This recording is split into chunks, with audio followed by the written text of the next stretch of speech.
राधे राधे दोस्तों, हम आपकी तितली। कैसे हैं आप लोग? भाई आज तो हम बहुत उत्साहित हैं। जहां आज वानखेड़े में रोहित की सेना श्रीलंका के खिलाफ मैदान में उतरने वाली है, तो वहीं हम भी चुगलियों की ट्रेन से उतरकर लाए हैं ढेर सारी चुगलियां। जहां अनुपमा ने दे दी है पाखी और डिम्पी को चेतावनी, अपनी अक्षरा की जिंदगी में आने वाली है दुखों की सुनामी।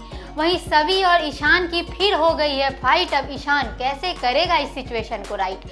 तो ये तो थी टीवीपुर के चुगलियों की मोटा मोटी जानकारी, लेकिन चुगलियों की इस ट्रेन का पूरा लेने के लिए राइट कर दीजिए सबसे पहले हमारे चैनल को सब्सक्राइब। चलिए सबसे पहले चलते हैं सारी माओं की फेवरेट अनुपमा के घर में। अनुपमा के आज के एपिसोड में आप देखेंगे कि गोद भराई की तैयारियों के बीच डिम्पी और पाखी में बहस हो जाती है।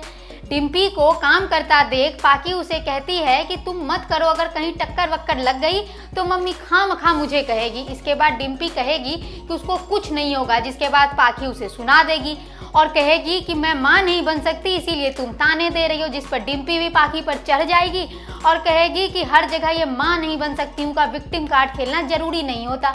जिसके बाद पाखी भी उसको कह देगी कि विडो का विक्टिम कार्ड खेलना भी हर जगह जरूरी नहीं होता। इतने में वहाँ उनकी माँ अनुपमा आ जाती है। अब अनुपमा डिम्पी और पाखी को ऐसे कुत्ते बिल्ली की तरह लड़ता देख फटकार लगाती है और कहती है कि फंक्शन में अगर कोई ड्रामा किया तो मुझसे बुरा कोई नहीं होगा, अगर यही ड्रामा करना है तो कपाड़िया सदन वापस चले जाओ। आगे आप देखेंगे कि बा अनुपमा के सामने अपने कंगन उतारेगी और कहेगी कि ये कंगन वो काव्या को देगी क्योंकि अब उनके पास देने के लिए यही बचा है। इसके बाद अनुपमा जबरदस्ती अपने कंगन बा को पहना देगी और कहेगी कि अगर माँ बेटी को जेवर दे सकती है तो ले क्यों नहीं सकती। भाई बात भी सही है। इसके बाद सभी फंक्शन शुरू करने जाते हैं। फंक्शन में तोशु और किंजल भी आते हैं, जिसको देखकर अनुपमा और बा दोनों खुश होते हैं। फंक्शन में शामिल होने के लिए बापूजी वनराज को भी लेकर आते हैं।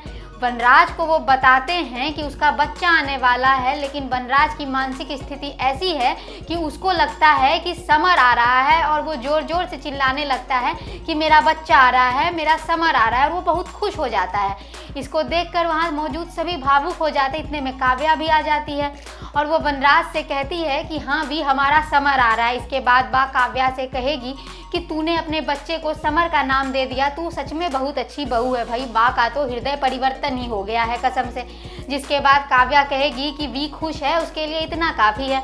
अनुपमा के आने वाले एपिसोड में अब आप देखेंगे कि बा के हाथों में अनुपमा के कंगन देखकर अनुपमा की नई नवेली सास मालती देवी बा को ताना देगी कि अपनी एक्स बहू से गहने लेना आपको शोभा नहीं देता।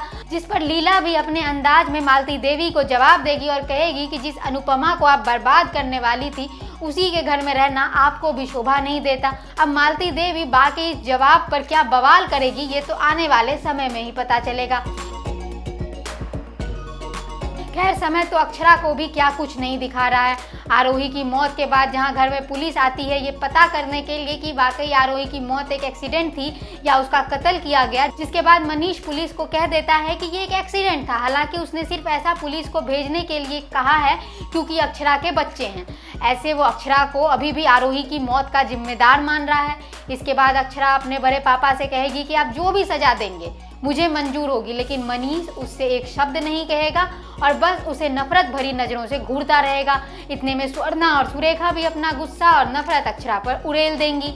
इसके बाद आप देखेंगे कि अक्षरा रूही के पास जाती है, लेकिन रूही उससे नफरत करने लगी है।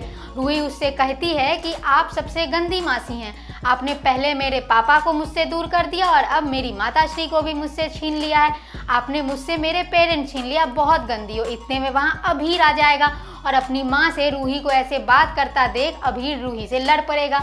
इसके बाद रूही अक्षरा और अभीर दोनों से कहेगी कि वो उन दोनों से नफरत करती है।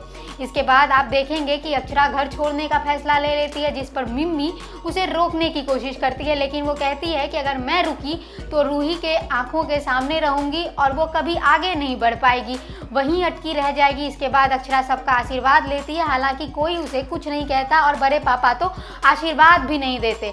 बस वो इतना कहते हैं कि इस सब में अभीर की कोई गलती नहीं है, तो ज़िंदगी में अगर कभी इसको किसी चीज़ की ज़रूरत पड़ी तो इस घर के दरवाजे सिर्फ इसके लिए हमेशा खुले हैं।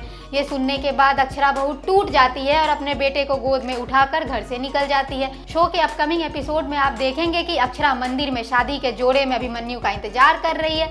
अभिमन्यु अभीर कार से आ रहे हैं, लेकिन वो जिस रास्ते से आ रहे हैं वहाँ लैंडस्लाइड हो जाएगा। अक्षरा भागकर हॉस्पिटल पहुँचेगी, लेकिन अब हॉस्पिटल में क्या होगा ये तो आने वाले समय में ही पता चलेगा।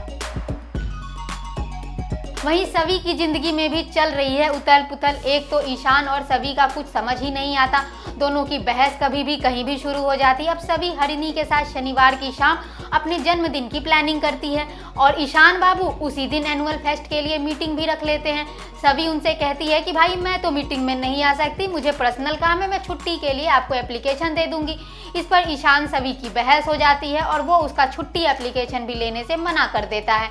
इसके बाद सवी को उसी औरत का फ़ोन आ जाता है और बीच कॉलेज से वो चली जाती है। हालांकि सवी ने तैश में आकर अपने सेक्रेटरी पद से भी इस्तीफा दे दिया है। अब सवी के दोस्तों को भी उसकी ये हरकतें थोड़ी खटकने लगी है। उधर सवी की दोस्त प्रीति ईशान को सवी के बर्थडे का बता देगी, जिस पर ईशान को पछतावा होगा कि हाय हाय अब ये तो मैंने गड़बड़ कर दी है। अब आगे आप देखेंगे कि ईशान अपनी गलती को सुधारते हुए कॉलेज स्टाफ और स्टूडेंट्स के साथ मिलकर सभी के लिए एक सरप्राइज बर्थडे प्लान करेगा। लेकिन क्या सभी इस पार्टी में आएगी ये जानना बेहद दिलचस्प होने वाला है। फिलहाल आज के वीडियो में बस इतना ही। वीडियो पसंद आया है तो इसे लाइक करें, कमेंट करें और शेयर करें। और अब हो गया है तितली के जाने का समय, तो कल मिलते हैं टीवी पुर की और चटपटी चुगलियों के साथ। तब तक के लिए राधे राधे।